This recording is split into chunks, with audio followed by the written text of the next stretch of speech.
Welcome everyone to the Giro d'Italia, the first of two Grand Tours here in the VeloTour. At last we've decided to bring you the race, and we're kicking things off in the broadcast on the second stage, here in Ireland in fact, not quite in Italy yet.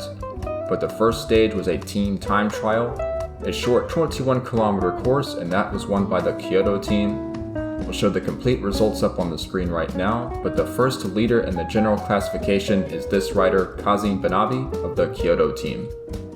And he leads all of his fellow teammates by pretty much no time at all in the same time there. But the first 8 riders in the GC, all from the Kyoto team.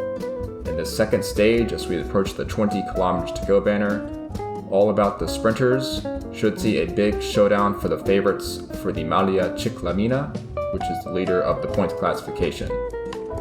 That is a competition we'll watch with great interest because a lot of good sprinters in this race, and they're all riding at a pretty similar level here. But Supachak Chirativat, the most hyped of them all, the VeloTour sprinter from Thailand, the fastest man in the world, and the winner of Milan San Remo early in the season. You see Florence Haas, the big Dutchman, up on the front of this peloton here, leading the way for Castelli, and the Castelli team, not successful at all this season. They've been the most inconsistent team. They've gathered a few highlights at all so far, but they could try and reverse their fortunes here in the Giro. Their leader is Davide Lagana, who's a very rapid sprinter, and he's racing on home roads here in the Giro d'Italia, or at least home when we get there on stage 4 anyway. And AlphaTauri going to mix things up as well in this stage because they've got Heinrich Kromer, another very fast sprinter. But the big battle happening within the Giro is how it ties into the season-long team standings, because Kyoto still leading the team standings overall. They've been up there since the very first race of the season in Tirreno Adriatico. And AlphaTauri and VeloTour, they've pushed them at some point or another. But with a 484-point lead over AlphaTauri, Kyoto is still top of the pack. So we'll have to keep an eye on how those 3 teams are doing throughout the Giro d'Italia.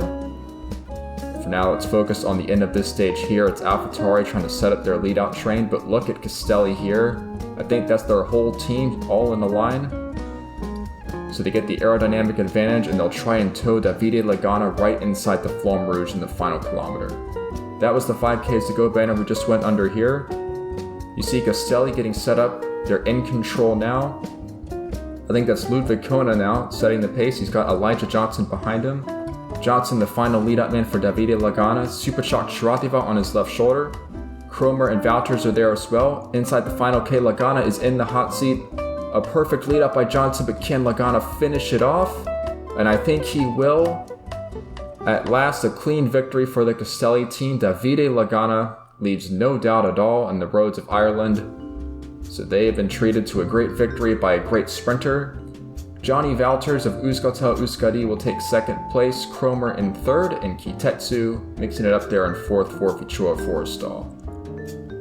So Sprint Royale to start the Giro d'Italia, and we've got a few more of those on the schedule before we enter the hilly stages. In fact, the mountains don't really show up until the 6th or 7th stage.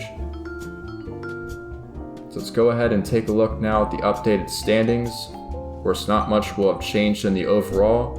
Due to the team time trial, the gap's a little bit too big for Davide Lagana to make up with the time bonuses, so he's not going to be anywhere near that leader's jersey. So here are the stage placings. Davide Lagana, your winner. Most of the big sprinters up there inside the top 10. But Supachak Chirativat, he really bungled it on this stage because he only managed to finish in 11th place, and he's off to a poor start in that chase for the points classification jersey. But moving on to the GC, it's Kazim Benavi of Kyoto. He will lead the race overall for a second day in succession. Yannick Verhova and Hippolyte Toutain, Egon Callas, and Eli Lida. For very strong stage race riders, they're all trailing him inside the top 5.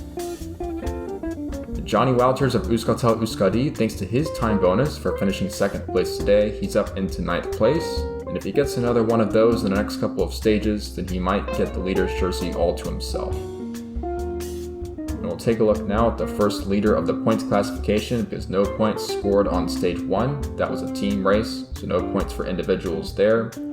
And of course, the stage winner, Davide Lagana, He's going to be first in that for the next day or so with 51 points. Wouters in second place, Cromer in third, and Romel Degassi fourth because he won an intermediate sprint. Got himself a decent chunk of points there. And the first leader in the King of the Mountains classification is Florence Haas, the Castelli team, and that is a bit ironic because he might be the worst climber in this race. But the mountain that he won to score those points was really a mountain at all. Very fortunate he's leading that competition. But that's 20 points for him and Castelli. And in the team classification, of course, Kyoto's still leading over Hackett, Doimo, Euskaltel, and Jupiler. So we'll continue our flat opener to the Giro d'Italia tomorrow. The race will stay in Ireland for another stage as they race into Dublin. We're glad you could join us for the Giro, and we're excited to bring you the next 20 stages to determine who's going to win the Maglia Rosa. Of course, all the other intrigue as we move to the VeloTour season.